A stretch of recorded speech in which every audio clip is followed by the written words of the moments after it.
Well, we continue our coverage of B6 Gate, Bleach Blonde Bad Bitch Body Gate.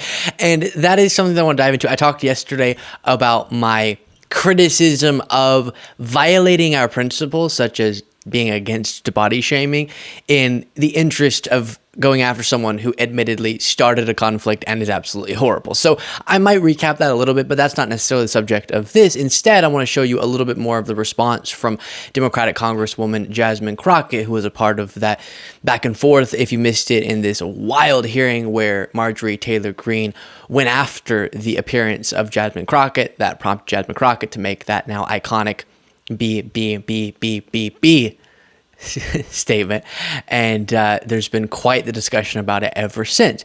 And here you have a really spot-on criticism from Jasmine Crockett of Marjorie Taylor Greene. And then, interestingly, it's revealed, as the headline here from Mediaite says, Jasmine Crockett says House Republicans give her the thumbs up for attacking Marjorie Taylor Greene. And what we keep learning is within even Congress, no one seems to like Marjorie Taylor Greene. Marjorie Taylor Greene is a bully. She is not a legislator. She has not created anything, and she has not created anything positive in Congress other than bullying people. And she started out bullying you in a way that was clearly racialized, talking about your lashes. I read that as a racialized attack. And she's been doing this. She did it to AOC. She's done it to so many, and AOC did come to your defense. What is it like having to be in a legislative body, which is supposed to be a prestigious institution, with someone like her? Should quickly pause your viewing of this video to ask you to subscribe to the YouTube channel by clicking that subscribe button. It makes a huge difference. Thank you so much.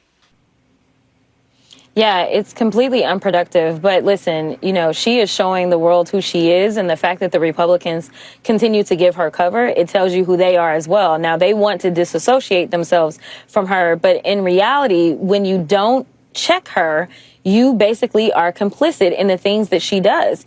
And it's my understanding she's the 5th highest fundraising person, and the 4 that are higher than her are all members of leadership. So I don't know if she shares her money because that's what we're supposed to do or not. But I think that for some of them, they say, you know what, we're able to get some money, and we're also able to keep Trump off our backs. So they just let it go. I will tell you that I've had thumbs up, winks, and comments from the other side, something, I like your lashes. Like, listen, nobody's coming for her defense, and they're all patting me on my back. So, yeah. So in my past segment about this, I gave my breakdown of why I think it's important for us to keep our criticisms about substance, which absolutely that's what we heard there from Jasmine Crockett, and not get into the territory that ended up sort of being where things got in that very admittedly amusing moment.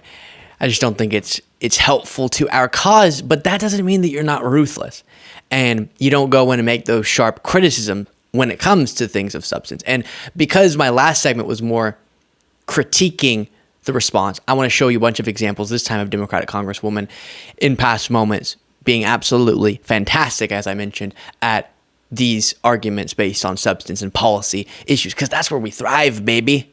Americans at large, based on the polls, absolutely support Democratic policies far more than Republican policies, which makes sense. When Republicans finally get something passed, it's a tax cut that disproportionately benefits those at the top of the economic ladder, pushing even more wealth in the direction of the wealthy. So you can imagine why Democratic policies are more popular. But the successful distraction effort by the Republican Party has abstracted that fact and made it less clear to people just how superior Democratic policies are to Republican policies. But here, a great point from Joy Reid, as was bolstered by Democratic Congresswoman Jasmine Crockett, about Marjorie Taylor Greene not being a legislator.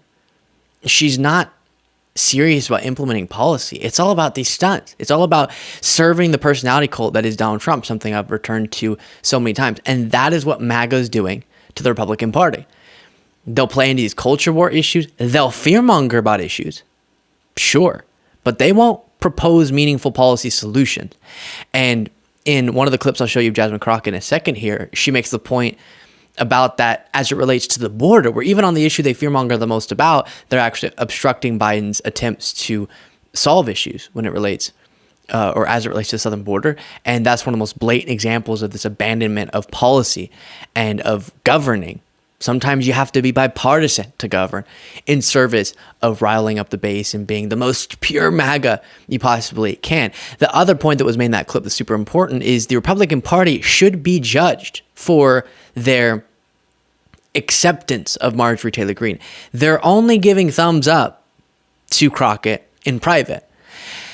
They're not saying that publicly. We're not seeing Republicans aggressively criticize, at least enough of them we're not seeing this from, aggressively criticize Marjorie Taylor Greene for the disaster that she is, and the disaster that it is that she's in such an important position of power. And she's been able to now accumulate power in a way that is disturbing in the House of Representatives, seemingly bossing around a lot of the what you'd call moderate Republicans, if they even exist in these positions of power anymore. And so we have to make sure, while we absolutely direct our ire the way of MTG, we have to understand and emphasize for people that the Republican Party at large needs to be judged for how it's allowed her to become the figure we now know, with the power that she has, the influence that she has, and the fact that more Republicans aren't willing to criticize her aggressively, just like what we talk about with Trump, is an issue and is an indictment of the modern Republican Party. With that being said,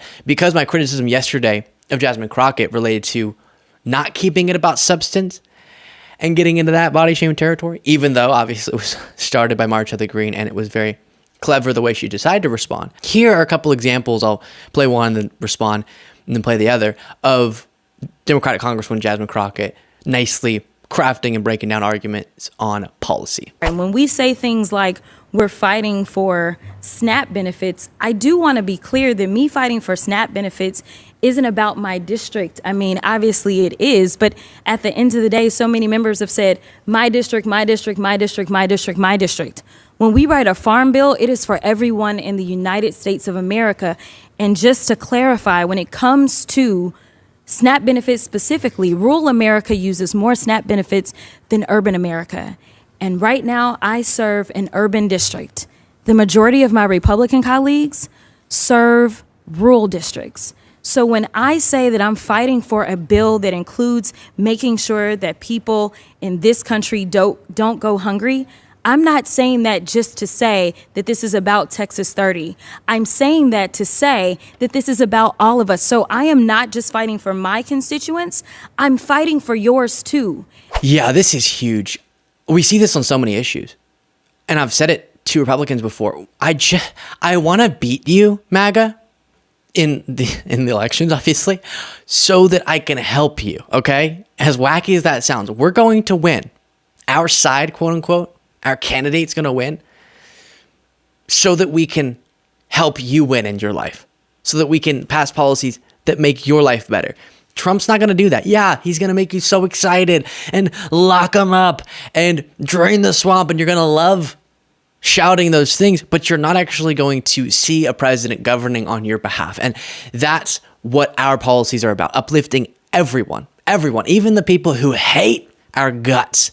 And that's what the Biden agenda has done in large part. It's often served disproportionate rural communities who have these problems exacerbated. And we talked about often these red areas, as much as Republicans fearmonger about issues in Democratic areas, often these issues are worse in red areas. And so that means more resources naturally needs to be sent their way. And that's what we want. We want to help people, even if they hate us. And SNAP benefits, we want those to go to even people who would vote for politicians who would gut that program.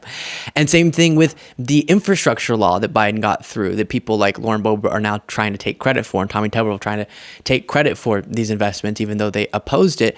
And the broadband investments is just one example of investments that are being made in rural areas. So areas that in large part were voting against President Biden, but now they're getting these benefits, which again, I'm not opposed to. Trump often wants to punish whenever he had power, and he'll definitely do this in a second term, blue areas for not supporting him. That's not what we stand for. So hate away. We're going to keep working on your behalf. And then you have Jasmine Crockett also making a great point about the border. Clear President Biden has tried to give state and local governments and nonprofits federal resources to support temporary food, shelter, and other services. but MAGA House Republicans are refusing to give those cities and states those resources. President Biden has tried to put 1,300 more Border Patrol agents at the border to help, but Republicans have obstructed that request. Republicans want to cut the flow of fentanyl coming into the United States. President Biden has tried to give our border agents 100 new cutting-edge inspection devices and add 1,000 additional law enforcement personnel. Republicans obstructed that request. Honestly, I can't tell if y'all are for anything other than obstruction and cruelty. Just take a look at my governor last week. He said, and I quote, "The only thing we're not doing is we're not shooting people who come across the border because, of course, the Biden administration would charge us with murder." I know Governor Abbott doesn't understand the law, but let me say this, that absolutely would be murder. And with that... Yeah, so as much talk as we hear, talk, talk, talk, a lot of barking. I guess that's not the best metaphor. But they don't want to bite on the border. We want to bite. I don't know. Actions speak louder than words, I guess is my point. And because that was such a profound way to explain that, I'll leave it there. Let me know what you thought of that. Should we bite our way to better policies?